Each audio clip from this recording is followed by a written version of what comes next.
G'day guys, Cam here in the Battler Workshop and welcome. Well, I've just come back from a short family holiday up at Echuca on the Murray River, up in Paddlestemmer country, and it was very, very relaxing, almost like going back in time on the port of Echuca. And if you're ever out that way, well worth spending a couple of days and seeing what Echuca, Moama have to offer. It's very, very nice. Okay, so we're following on with the Indian bike seat. Last time we had Louis come down and scanned the seat for me, and he produced some step files for me. He did a fantastic job with those. Louis is a gun stock maker, and his business is going absolutely gangbusters at the moment. So much so he's just invested in a 5-axis CNC machine, and he's just rented out a fairly big space for his work. So he's doing very well. It's great to see a young man getting out and having a go, and I guess putting everything he's got into this, so we really wish you luck on that, Louis. I'll leave a link to Louis' website down in the description.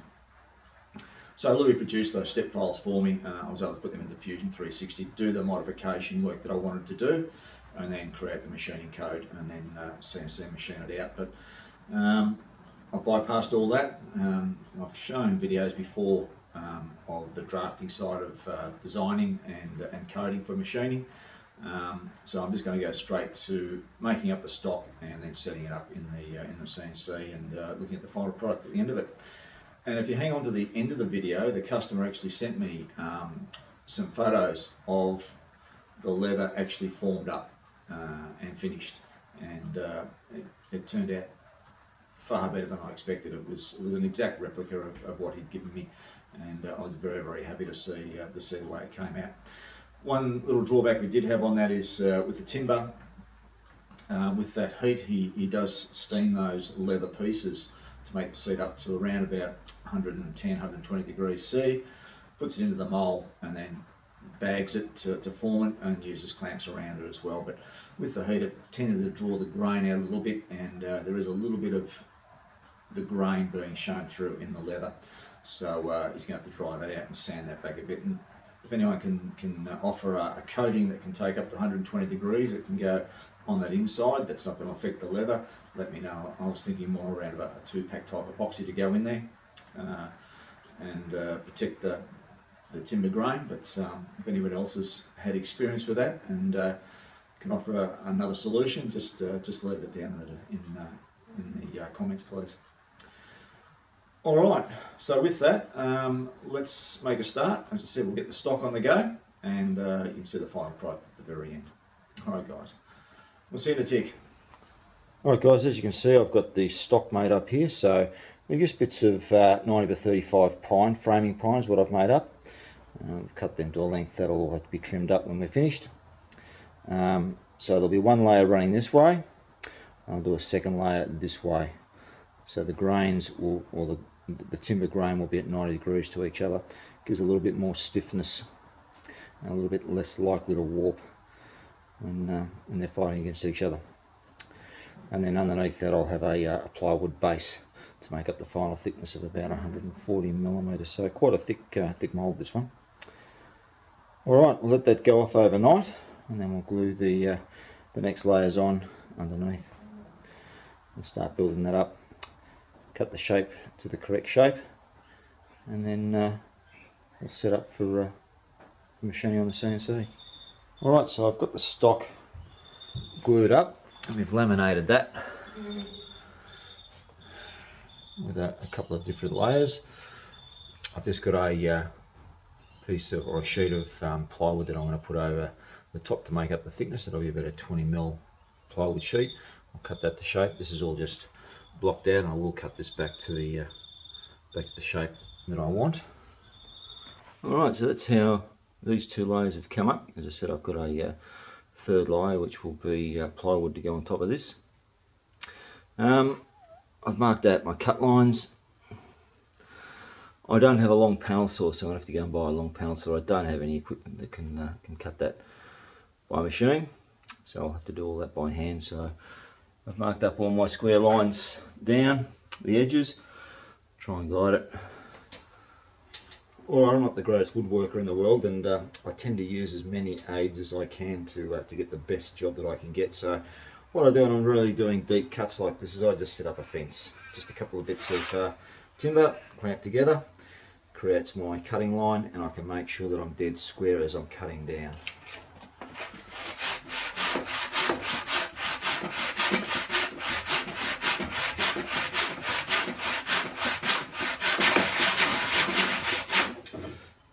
Probably need a good woodwork bench to set this on. It's a bit wobbly on this trestle.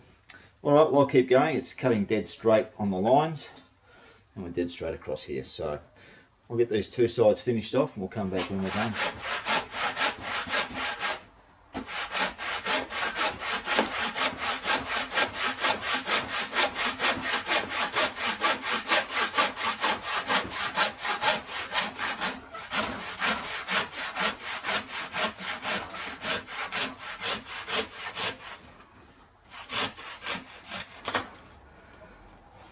Alright, that's the second side. That's come up really clean and square. Alright, I've just got to get that laminate plywood on top now and get that cut to shape. Alright, here we are in my little cramped CNC room again. Got a little bit of an issue. I've had to take off my extension waste board that sits on top of the deck here. And that's how thick that waste board extension is with the deck on top. Now I've had to do that so that I can get enough Z-axis height underneath here to be able to clamp down or screw down the stock for the seat mould and clear underneath. The issue I've got now is I want to square this deck up, and I tried with the cutting tool here just to engage 1.5 mil and only just had it biting in the collet. And what happens with router bits, if they're not home nice and hard or not biting full shaft, they tend to drift out, and that's exactly what's happened down here. It's gone down to about 3 mil. So I can't quite get that to clean up my deck, and that's the longest router bit I've got. Matter of fact, that is an ultra long router bit that I've got in there. So we've got to look at another way that we can get this deck squared up. So I've gone down to my local Bunnings and I've got this concealed hinge cutter, which is quite long. It's a 3/8 shank. I need a 1/4 inch shank, so what I'm going to do is set that up in the lathe in a collet, and I'm going to machine that shank down, cut it off to the length I want, set up with my green wheel and just knock off the protrusions that are on there. And we'll see how we go. I'll get this out of its casing and we'll show you what it looks like. Alright, so that's it there. We've got these little protrusions off the sides and the centre. So I'm just going to grind them off with my green wheel, my diamond wheel as well. Tidy them up and that'll just give us a flat face that I can then run along and deck. I'm just going to have to be very careful. This is 35 mil in diameter, so just have to be careful that we don't overload it too much. I only want like 0.5 millimetre off this deck just to get it squared. Well, I might show you setting this up in the collets and cleaning this back. We'll show you what the end result is once we've done that.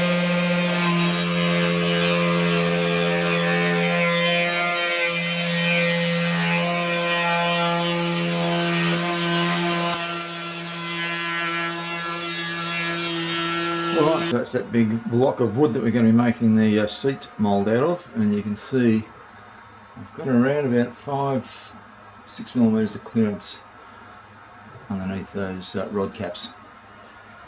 So this is sort of at the maximum limit, I guess, for what this machine can do. Router bit worked beautifully. Really happy with that. It took about 0.5 mil at the deepest section and it was down about 1/4 mil at the shallow section. So it's got it all squared up for us really nice, and it's got no rock in it whatsoever, so I'm happy with that. So I'm just going to put some screws in on angles around the back and also on the sides, because I come up about 40 millimeters, so a lot of material to come off this, a lot of material. I'm sort of envisaging with this machine, it is fairly slow, it's probably going to be about 14 hours machining, maybe longer. Alright, we'll come back once I've got the code done and we're ready to start some cutting. Alright, here we are in front of my CNC shed. You can hear the router running now. It's cutting out that seat. We'll go and have a very quick look. It's very noisy in there. I have soundproofed this. I've put 3 inches of soundproofing in it, but it's still very noisy. Let's go and have a look, eh?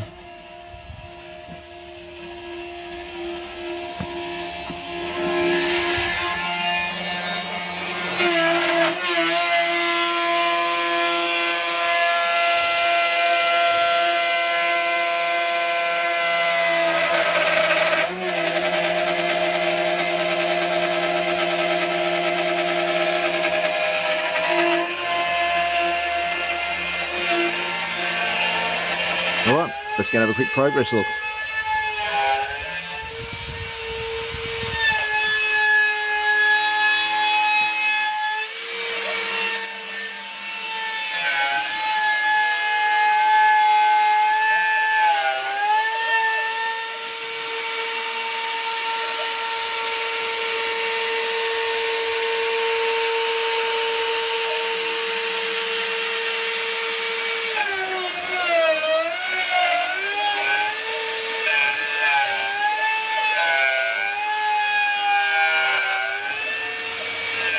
Alright, that's our roughing out completed, and that took 5 hours. We're just a little under 5 hours anyway. So, shape looks good. I'm going to get my bullnose cutter now. I just use carbide burrs for doing the finishing. It works quite well on the timber, leaves a nice finish. So we'll go and get that set up, and we'll start our 2 finishing passes. These are going to be quite long because I've got 1.5mm step overs all the way along and in both directions. Alright, we're into the first finishing pass now, so let's go and have a quick look at that.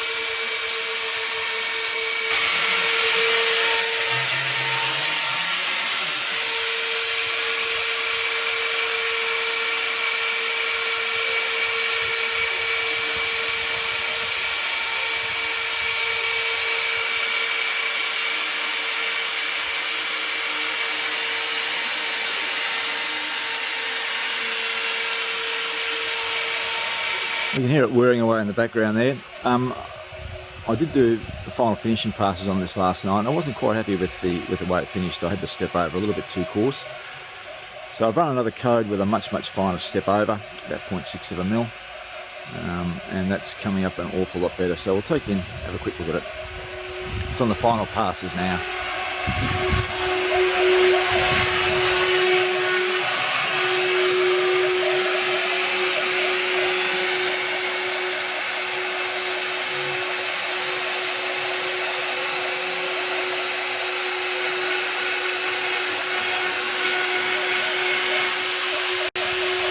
Okay, well we finished the final finishing pass on the mould. This is the seat here, obviously, and that's our mould, and I'm very happy with the way that's finished up. That's very smooth. Just a light touch with some sandpaper, and that'll be right to go. I have set this into the mould. It doesn't quite fit, and the reason why is because the nose has a bit of a hook on it, and these wings out either side are not directly in line with each other. So when we created the model for this, we scanned it, but we split it and then mirrored it. So this particular seat isn't quite even from side to side. So as I said, we've mirrored it, so we do have it even, but it doesn't quite fit in there. It's probably about a 90% fit, but I don't want to force it because I don't want to damage the leather on this. Alright, last job we've got to do is put the pocket in to do the forming for this water drain that sits in the seat. So that'll be formed as part of it. And what we're going to be doing is I'm going to cut a pocket into here, and then I'm going to CNC out some inserts that can go in, and the customer can then shape those inserts to match up with what we've got on here. Okay, I'm just routing out the inserts that are going to go into the seat, and these are going to be shaped to create the drain that's in that leather seat.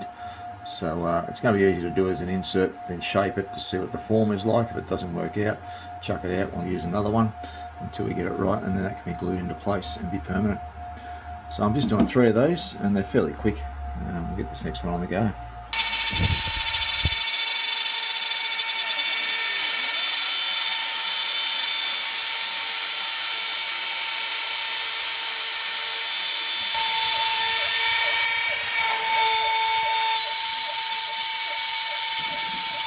Alright, let's have a look at the final result after all of our machining. I'm really happy with the way that's come up inside.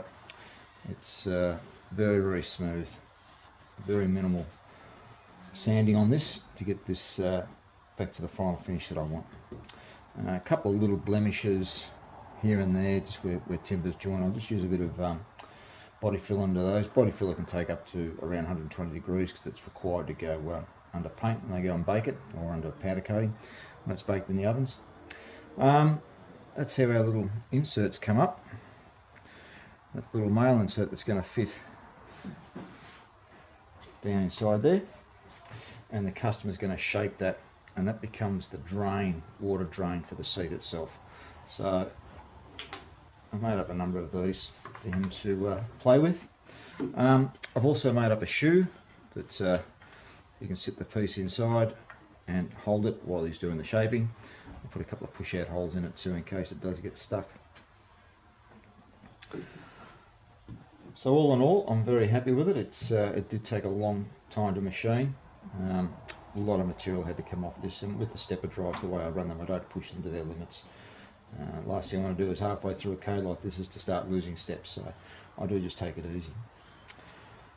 Alright, what I do want to do is hopefully we'll go over to the customer's workshop when he's actually done some forming of the leather, and let's have a look at how that process works. So I'll do that in another video once I've got this all finished off and off to him, and we'll see how it actually performs as a mould and how close it is to the original.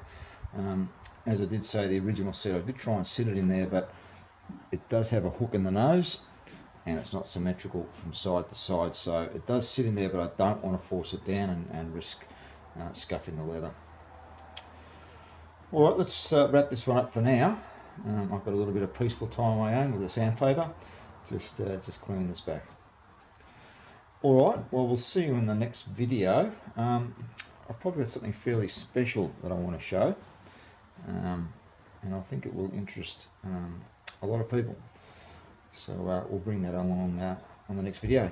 But for now, let's wrap this one up, and we'll see you then. Cheers for now.